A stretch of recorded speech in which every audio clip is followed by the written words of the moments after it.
So I'm not really sure how you start a video like this. I have not been trained. I think to start, if no one's really interested in listening to me babble, and maybe you're not, maybe you don't care, that's totally fine, I understand. Just know that I will probably be on, not a break, I wouldn't call it a break. I'm gonna still be here for the 12 live streams till Christmas that I am totally intending on doing, by the way, do not get it twisted. There's a couple of videos that, if you have me on Twitter, you know that I have planned, that I have decided to sort of somewhat halt progress on, and I'll go into that in a minute. I think before I start anything crazy, for me personally, and this doesn't have to do with all creators are very different, but for me personally, I will always strive to maintain and keep some level of transparency between myself and my subscribers, followers, whatever you want to call them. You know, I don't expect this channel to get very big at all, not in my lifetime, but regardless, on subscriber counts or like views or anything like that, I have always wanted to, and I will always strive to maintain a level of transparency with you guys. That's very important to me, very important for my channel that happens. I know I have gained a lot from the creators that I do watch that do maintain that transparency, who are open with their subscribers and with their followers, and I know I appreciate it, and so I want to kind of give that same level to my subscribers and the people who watch my videos in general. So with that being said, I guess the easiest way that I can kind of go into this is why I'm making this video in the first place. I think I'm making this video for a couple of reasons. The first reason is because I want to give an explanation as to why a lot of the projects that I currently have drafted on my poor little computer are kind of halted right now. The second reason is out of sort of, it's therapeutic. For not only me to talk about it, but for me to be open about these things with the people that, even though that number is very minute, for the people that support me, I think that's important. The third reason, mainly, is maybe something like this can help somebody else. I don't know if it can. I really don't. I'm in a weird spot. I guess it's just time will tell, you know? So, anyways, why am I making this video?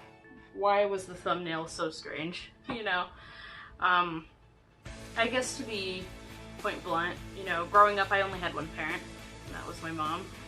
Excellent single mother, excellent woman. And when I was 13 years old, she passed away. This was in 2009. I'm old now. And growing up, I was always told it was a heart attack, you know, and I knew that she had become very distant within that last year of her life. You know, she was drinking a lot, she was an alcoholic, and I knew that, and I understood that. But after she passed, it was sort of one of those things, like, her cause of death was something that was very not looked into and not cared about, and I think it was because everybody knew that she was kind of such a mess that nobody really bothered to look into it. It was the first question that I asked when they told me. They sat me down at my kitchen table and they told me my mom died. The first thing that I wanted to know was how. And nobody had an answer. And growing up, it was a heart attack. It was a heart attack. She died of a heart attack. She had a lot going on. She had a lot of health problems. It was a heart attack. And there was too many things and too many variables around that time that just didn't, like, a heart attack would make sense, but it didn't make nearly as much sense with everything that I knew that was going on at that point. And I'm just now coming to learn, being 23 and being that it's been almost 10 years after she died, that that was not the case. And that she was actually diagnosed with pancreatic cancer earlier that same year, probably January, February of 2009. She died in June. So there was a point where for about 4 or 5 months that she knew that she was dying and didn't tell anybody. And that's such a weird thing to kind of come to grips for me with. I have never really allowed myself to grieve this. I've never given myself the time to. My main focus when everything happened was adapting and moving forward. Because within about 2 weeks after she died, I moved and I was in a different state. I was living with different people. I was away from all my friends. I had a new school. I mean, my main focus at that point, being as young as I was and as crazy as things were, was adapting. And I think in doing so, I didn't really give myself time to grieve. Everything kind of happened so suddenly that it was like, I don't know. It was such a strange point. But I went through high school. I did really well.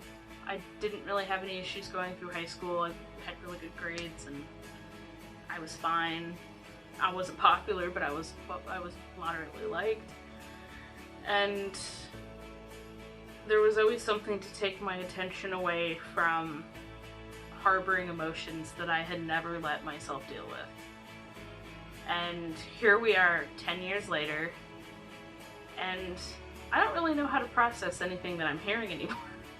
And I think the reason that I don't know how to process it is because, to me, like, this is something emotionally that I have not dealt with, that I have refused to deal with for a very, very long time.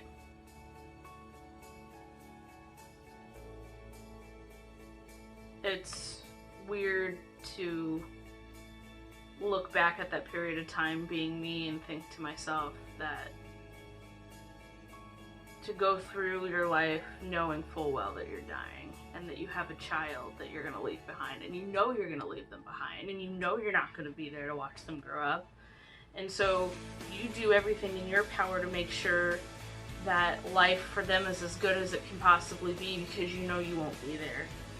And that's such a weird, mind-blowing thing for me to think about.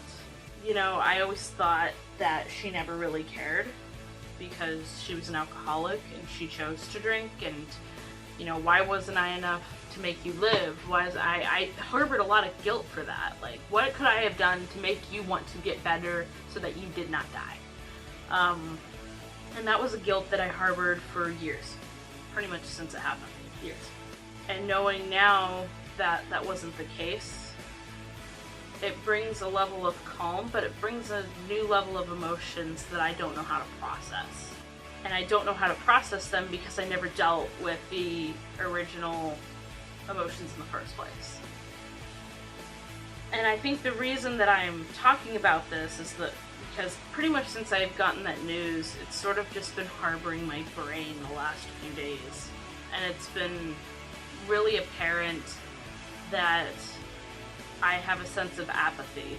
I tried to do a voiceover for one of the videos that I'm working on. I couldn't do it.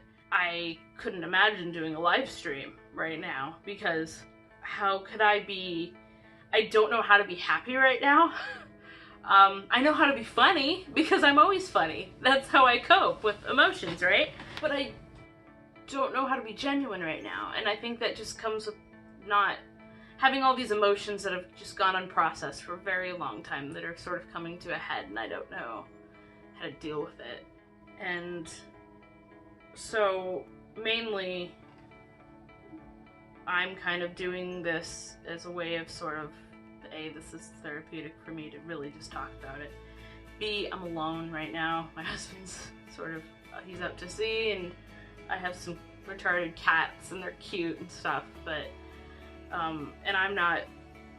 and we moved like less than a year ago, you know, I'm not gonna bother people, and I'm one of those people where I'm just like, oh, I don't want to bother you with my problems, and so I keep and harbor everything in like a little nest, and eventually it just explodes, because that's how I cope. But, it's strange. And I want to be able to come into this live stream strong, and I want to be able to come into the holidays strong, and I want this for my channel and all this other stuff, and I don't think there's really a way, unless I deal with this right now, there's no way I'm going to be able to do it by the time I need to do it. And even after Christmas, you know, there might still be things that I need to work through in my brain, you know, before I end up pushing out more videos. Like I said, I have so many projects drafted on this computer, like you wouldn't even believe, but it's just a lot of work, and anything that requires any type of emotional effort is really hard for me to do. Anywho, if you made it this far, congratulations, I'll get you a present. Thank you. And hey, you know what? If you're my friend, it's not like I'm like hiding away, you know. You can always talk to me or whatever, it's fine. Nobody, I don't know why you'd want to. But if you do, hey, you know, hit me up, right? Grief is a marathon, not a sprint. And I know that now. And I don't think that there's a level of time where it's inappropriate to grieve for any reason. I used to think that, but I don't. And I didn't think that about other people. I more thought it about me. It's like with other people I could say, yeah, you know, it takes as long as time as you need, you know, grief's what it process, but I never thought that about myself. And I'm just now kind of in the learning curve of learning that I do apply to that. But hopefully this can give some insight. If this does nothing else, maybe provide more insight on me and an explanation to where my channel is going to be in a week. So anyway, thank you guys for watching, and I will see you in the next video. Bye guys.